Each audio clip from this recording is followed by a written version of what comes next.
Hello and welcome to VOA's Red Carpet. My name is Jackson Vunganyi. Thank you so much for joining us today. On this episode, we take a look inside the death of rising Nigerian Afrobeat star Mohbad, Sudanese filmmakers who fled war screened their film in Nairobi, and Malawian producer Taps partners with international music firms to take Malawian music global. Let's get on with the show. And let's start the show with some highlights of the latest entertainment news from around the world. In music news, Grammy-winning singer Usher has been confirmed as the headliner of the Apple Music Super Bowl halftime show in Las Vegas. The NFL, Apple Music, and Rock Nation announced the news with a video of a phone conversation between Usher and Kim Kardashian, who revealed the exciting news to him. And this year's Global Citizen Festival was recently held on the Great Lawn of Central Park in New York City, featuring performances by Red Hot Chili Peppers, Busta Rhymes, and Miss Lauryn Hill, reuniting the Fugees. The artists entertained the crowd with their hits and also spoke about the causes they support, such as climate action, gender equality, food security, and education. The festival also had appearances by celebrities, activists, and world leaders who argued the audience and viewers to take action on the issues that matter to them the most.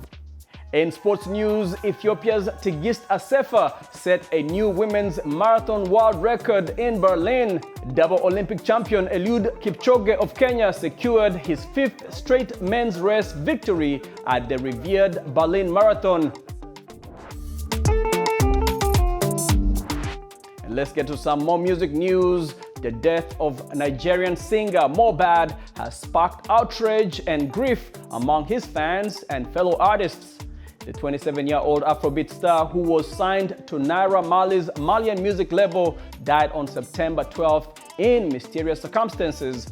VOA's Kali Abdu takes a look into the case and its implications for the Nigerian music industry. Let's take a look. Mohbad, whose real name was Ilerioluwa Olademeji Aloba, was a rising talent in the Nigerian music scene. He had collaborated with artists like Davido, Zlatan, and Bella Shmurda, and was known for songs such as Peace, Feel Good, and Ronaldo. His death has raised many questions and suspicions, as some sources claim that he died from an ear infection, while others allege that he was poisoned or overdosed on drugs. To shed more light on the matter, I spoke to David Hundian, an investigative journalist who has been following the case closely. So suffice to say that this is an artist who apparently was much loved on the streets, who had many public issues with his prior record label and management team before, in the years and months preceding his death, and whose death is now, I think, known to have occurred under suspicious circumstances. The police have announced that they're treating it as a murder investigation. So there are all sorts of questions about what exactly happened. Now, what we do know for a fact is several people have come out, several artists who were friends of his or who were part of the record label that he was signed to, the so-called Malian Music, founded by the Nigerian artist Naira Marley. An angle that has generated a lot of controversy is the role of Naira Marley, Sam Larry, and the Marlian music record label in Mohbad's death. Naira Marley is a popular Nigerian singer and rapper who signed Mohbad to his label in 2019, but they parted ways in 2022 amid some disputes. Sam Larry is a socialite and show promoter who is an associate of Naira Marley. Both Naira Marley and Sam Larry have denied having any hand in Mohbad's death, but many fans and critics are not convinced. Mohbad's death has also exposed the rifts and conflicts within the Nigerian music industry, where many young artists struggle to make a name for themselves and face exploitation, intimidation, and violence from their rivals or labels. One of the people who has been vocal about these issues is Sam Clef, a music producer and singer who has worked with some of the biggest names in the industry, including Wizkid, whom he helped launch into stardom in 2010, producing big hits like Don't Doll and Pakurumo. He says that Mohbad suffered from a problem that's been an issue in the Nigerian music industry for a while. This Mohbad case has been going on for a very long time. The only difference is that Mohbad own was the record label became violent. Instead of treating like, when you're doing like a draw blood kind of case, like a gangster kind of stuff. For like other celebrities, they blacklist you. What's the difference? The police is still carrying out an investigation after the autopsy of Mohbad's body, which was exhumed on September the 14th. The NDLEA has not confirmed or denied the allegations of Mohbad's involvement in drug-related activities or what transpired while he was in their custody. Meanwhile, Naira Marley, Sam Larry, and the Malian music label have continued to deny any wrongdoing or connection to Mohbad's death and have expressed their condolences to his family and fans. As the mystery of Mohbad's death remains unsolved, his fans and colleagues continue to mourn and demand justice for him. From Washington, D.C., this is Kali Abdu for VOA News.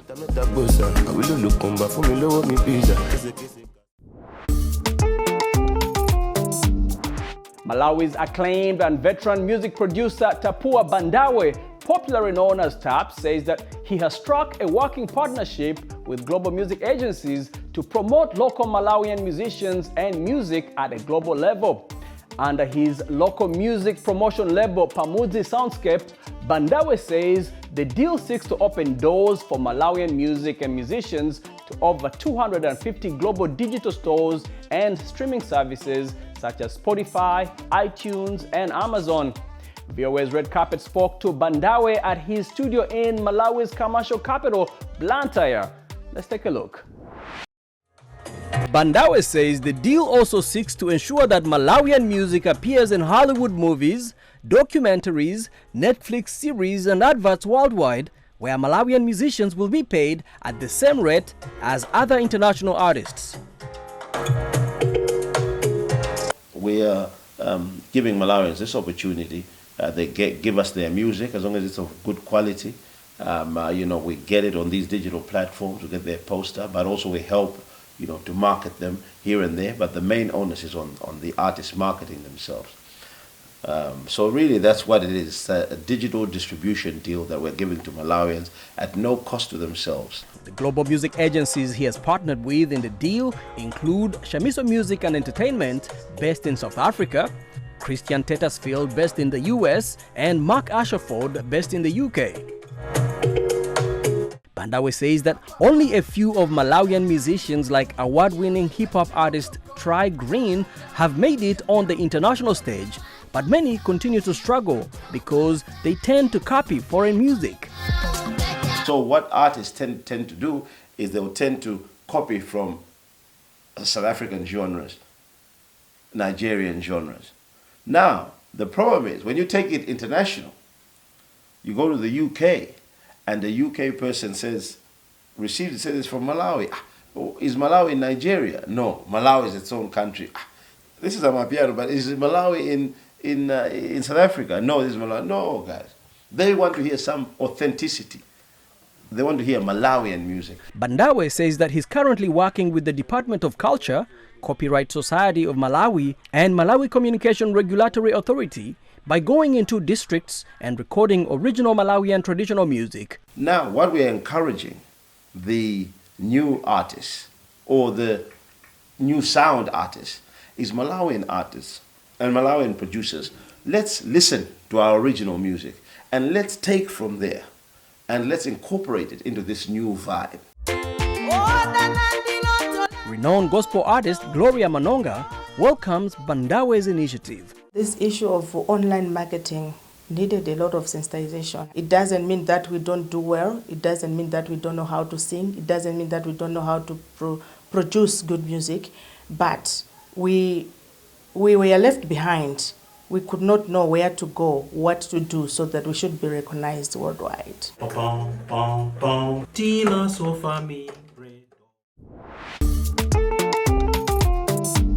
And now let's go to fashion. Known for championing new talent, up-and-coming British Yoruba designer Tolu Coker showed at London Fashion Week, bringing an all-black cast to the runway. Here's more.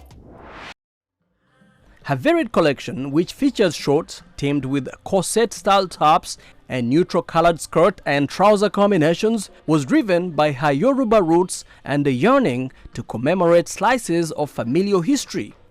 Iragbada is what the collection's called, and it means redemption in Yoruba, and it's about going back to oneself, and often there's a loss of something to go back to something, to regain something, and that's what I wanted to celebrate. The Yoruba people are an ethnic group from West Africa, and Koka, who was born in Britain to Nigerian parents, explained that she wanted black models only for her catwalk to, quote, do justice to the story that she was telling. I think sometimes there can be, a bit of, I think a bit of controversy around, having an all-black cast. For me, it was really important. It was important to do the story that I was telling justice, and I think sometimes we don't understand that, or we don't understand the importance or the significance of the stories, the bodies that carry the stories. And I think for me, that was what was significant. Koka is part of the British Fashion Council's New Gen program, which is now in its 30th year, provides financial support and mentoring for new designers. Most of Koka's collection is made from dead stock and waste materials that she gets from fabric partners around the world.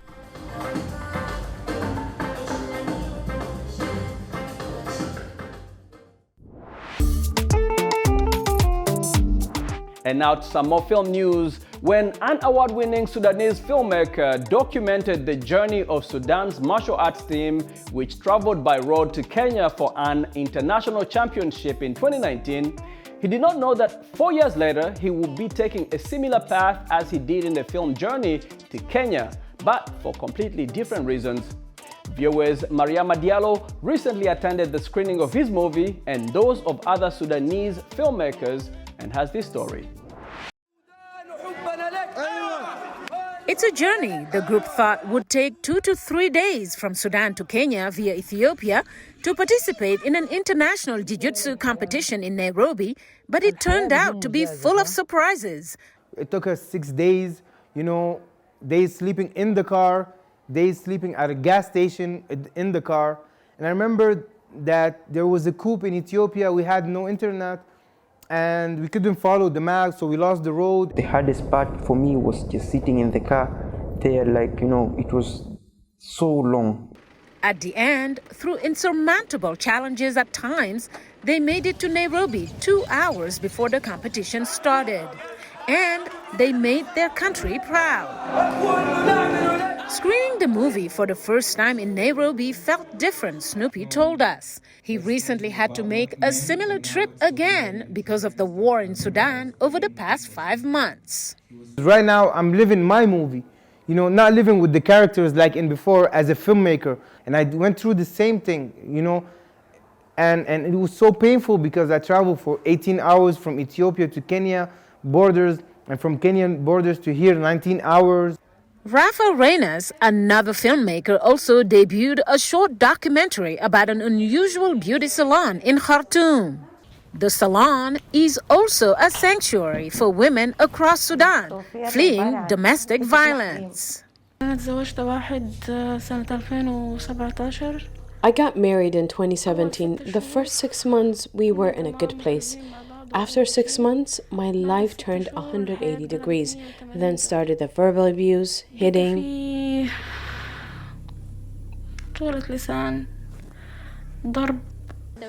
With this film, she's trying to help people understand what some women in Sudan go through.